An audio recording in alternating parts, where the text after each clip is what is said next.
Hello दोस्तों, स्वागत है आपका अपने चैनल तलाश स्ट्रीटवेयर में। तो लास्ट वीडियो में हमने बात की थी कि अपने पोर्टफोलियो का सेकंड शेयर कैसे चूज किया जाए। तो उसके बारे में हमने बताया था कि जो कंपनी आपने फर्स्ट कंपनी चूज की है उसी के कॉम्पिटिटर को उठा लो। जैसे आपने फर्स्ट कंपनी एक एग्जांपल के थ्रू मैंने बताया था एशियन पेंट ले ली है, तो उसी का कॉम्पिटिटर जैसे बर्जर पेंट हो गया या नेरोलैक हो गया या कोई भी हो गया, आप उसी का कॉम्पिटिटर ले लो। तो अगर एक शेयर में अगर आपका पैसा डूब रहा है तो ऑलरेडी जो उसका कॉम्पिटिटर होगा उसको बेनिफिट होगा, वो आपको बेनिफिट दे के चला जाएगा। और आज बात करेंगे कि how to choose third company of your portfolio, मतलब तीसरी कंपनी या फिर तीसरा शेयर आपके पोर्टफोलियो का कौन सा होना चाहिए उसके बारे में। तो स्टॉक मार्केट में जो है डिफरेंट टाइप्स के सेक्टर्स होते हैं, जैसे इंफॉर्मेशन टेक्नोलॉजी आईटी बोलते हैं जिसको, हेल्थ केयर के बारे में कुछ स्टॉक्स हैं, जैसे फाइनेंशियल की कंपनीज होती है, कंज्यूमर डिस्क्रिशनरी होती है, इंडस्ट्रियलिस्ट होते हैं, ऐसे ऐसे काफी सेक्टर्स होते हैं। तो जैसे आपने पहला एक एग्जांपल के थ्रू मान लो अगर एशियन पेंट चूज किया था, हम एशियन पेंट के बारे में बात कर रहे थे, उसका कंपटीटर भी हमने ले लिया बर्जर पेंट। तो इस तरीके से आपके पोर्टफोलियो में दो कंपनी हो गई, मान लो एक एशियन पेंट हो गया एक बर्जर पेंट हो गया, दोनों कंपनी पेंट की हो गई। ठीक है, अभी तीसरी कंपनी कौन सी लेनी है? तीसरी कंपनी उससे दूसरे सेक्टर में लेनी है। जैसे एक पेंट का सेक्टर ले लिया, ठीक है आपने, अभी दूसरा सेक्टर आप कोई भी चूज कर सकते हो जो आपको ठीक लगे। जैसे कि आईटी सेक्टर ले सकते हो या हेल्थ केयर ले सकते हो, ठीक है, एनर्जी में ले सकते हो, मटेरियल में, रियल एस्टेट में, जो सेक्टर आपको अच्छा लगे उसमें ले सकते हो। और सबसे अच्छा रहेगा कि आप पहले थोड़ा मार्केट को जांचो परखो और ये देखो कि कौन से सेक्टर में सबसे ज्यादा विकास हो रहा है। आप उस सेक्टर के शेयर अगर उठाओगे तो आपको जल्दी मुनाफा मिलेगा। जैसे आजकल कुछ दिनों में, पिछले कुछ दिनों से चलता आ रहा है कि डिफेंस सेक्टर जो है काफी ग्रो कर रहा है, क्योंकि मोदी सरकार जो है वो डिफेंस सेक्टर को काफी बढ़ावा दे रही है। ठीक है, इस वजह से डिफेंस सेक्टर काफी तेजी में दिख रहा है और रेलवे सेक्टर पे भी काफी फोकस है सरकार का। तो रेलवे सेक्टर ने भी बहुत अच्छे रिटर्न दिए। तो मतलब अगर ऐसे देखोगे कि किस सेक्टर में ज्यादा तेजी आ रही है, उस सेक्टर में कि आप अगर आप लोगे तो आपको जल्दी बेनिफिट मिलने के चांस होते हैं। ठीक है, तो आपको डिफरेंट सेक्टर का स्टॉक उठाना है। और जैसे एक बात करें केमिकल सेक्टर के बारे में, एल का केमिकल सेक्टर में भी काफी कंपनीज होती हैं, जैसे कुछ चार पांच कंपनी आपके सामने है।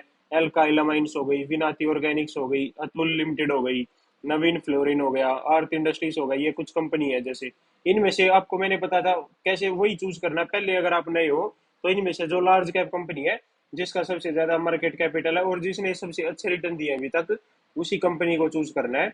छोटी कंपनी इसमें अभी नहीं जाना, अभी आपको लार्ज कैप कंपनी लेनी है। ठीक है, जैसे केमिकल सेक्टर हो गया। और नेक्स्ट हो गया आपका आईटी स्टॉक्स, जैसे आईटी स्टॉक्स में टाटा एलेक्सी काफी अच्छी कंपनी है। ठीक है, केपीआईटी भी बहुत अच्छी कंपनी है, एलटीआई हो गई, Larsen and Toubro, infotech company. और जैसे टीसीएस का सभी को पता है, इन्फोसिस का सभी को पता है। ठीक है, ये टी आईटी स्टॉक्स हो गए आपके, आईटी स्टॉक्स भी आप चूज कर सकते हो। फिर नेक्स्ट सेक्टर आ गया आपका जैसे एफएमसीजी सेक्टर हो गया, इसमें हिंदुस्तान यूनिलीवर है, आईटीसी है, गोदरेज है, ब्रिटानिया, डाबर, नेस्ले, ये काफी कंपनी, इनमें से आप किसी को भी चूज कर सकते हो जो आपको ठीक लगे। और नेक्स्ट जैसे देखें तो ऑटो सेक्टर हो गया अपना, ऑटो सेक्टर में मारुति सुजुकी कंपनी हो गई, आइसर मोटर हो गया। ठीक है, बाइक्स में देखें तो बजाज हो गया, हीरो हो गया। और एमआरएफ जैसे टायर मेकिंग कंपनी है, लेकिन ऑटो सेक्टर में ही कवर करेंगे इसको, क्योंकि टायर बना के कहाँ देगी, ऑटो सेक्टर में तो जाएंगे ना। तो ये ऑटो एंसिलरी कंपनीज भी ऑटो सेक्टर में, जैसे ऊनो मिंडा हो गया आपका, ठीक है ना, काफी अच्छी कंपनी है, काफी अच्छे रिटर्न दे रही है। तो ऑटो सेक्टर हो गया।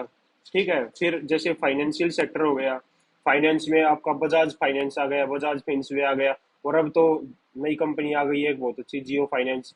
ठीक है, रिलायंस कंपनी से जुड़ी हुई कंपनी है।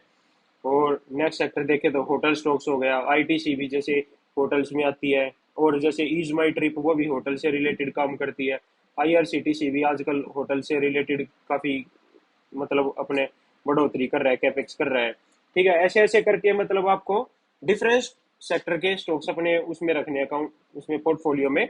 मतलब जैसे अभी जो भी, मतलब कभी कभी एक टाइम होता है कि कभी होटल स्टॉक चल रही है, कभी देखा जाए तो फाइनेंशियल सेक्टर अच्छा रिटर्न दे रहा है, कभी देखेंगे तो ऑटो सेक्टर अच्छा रिटर्न दे रहा है, कभी देखेंगे एफएमसीजी सेक्टर अच्छा रिटर्न दे रहा है, और कभी आईटी स्टॉक्स चल रहे हैं। मतलब हर टाइम ये नहीं होता कि हर टाइम आईटी स्टॉक्स ही चलेंगे हर टाइम, या फिर आपका केमिकल ही चलेगा, ऐसा कुछ नहीं होता। कभी जैसे केमिकल सेक्टर में उछाल आ जाता है, कभी आईटी सेक्टर चलने लग जाते हैं। तो ऐसे ऐसे करके आपको डिफरेंट सेक्टर में शेयर रखने हैं। ऐसे ऐसे करके आपको अपना पोर्टफोलियो डाइवर्सिफाई करना है। ये नहीं कि एक ही शेयर में सारे रुपए लगा दिए, पैसे आपके डूब सकते हैं। जैसे हमने पहले कंपनी के बारे में बात की थी, ठीक है, लार्ज कैप कंपनी लेनी है। दूसरी हमने बताई आपको कि जो भी कंपनी लोगे उसका कंपटीटर हो गया। अब तीसरी हमने बताई है कि जैसे कोई भी एक अलग अलग सेक्टर के शेयर उठा लो, ठीक है, आपके पोर्टफोलियो में अगर आप नए हो तो 15-20 शेयर जो है अपने पोर्टफोलियो में जरूर रखने हैं, जो कि अगर बीच में दो चार डूब भी जाए तो आपका पैसा सेफ हो जाए। और डिफरेंट सेक्टर के शेयर इसलिए लेने पड़ते हैं कि ये नहीं जैसे आपने पेंट सेक्टर के उठा लिए सारे, ठीक है, और अगर पेंट सेक्टर में कुछ भी गड़बड़ हुई तो आपका पैसा काफी दिनों तक फंसा रह सकता है। और रिटर्न आएगा तब सब में आएगा, नहीं तो फिर किसी में नहीं आएगा, ऐसा रह सकता है। तो अगर आप डिफरेंट टाइप्स की कंपनी से रखोगे, जैसे आईटी सेक्टर भी ले लिया आपने, एफएमसीजी भी ले लिया, ऑटो सेक्टर भी ले लिया, तो मतलब जो भी कंपनी अगर ऊपर आएगी तो आपको बेनिफिट जरूर होगा। ठीक है, जो भी सेक्टर अगर आप लगभग सारे तो सेक्टर का वही कवर नहीं कर पाओगे, लेकिन हाँ ज्यादातर सेक्टर रखोगे तो ये है कि जो भी सेक्टर उठेगा आपको प्रॉफिट जरूर होगा। ठीक है, ऐसे करके हमने अपना पोर्टफोलियो डाइवर्सिफाई करना है। आज के लिए इतना ही। धन्यवाद।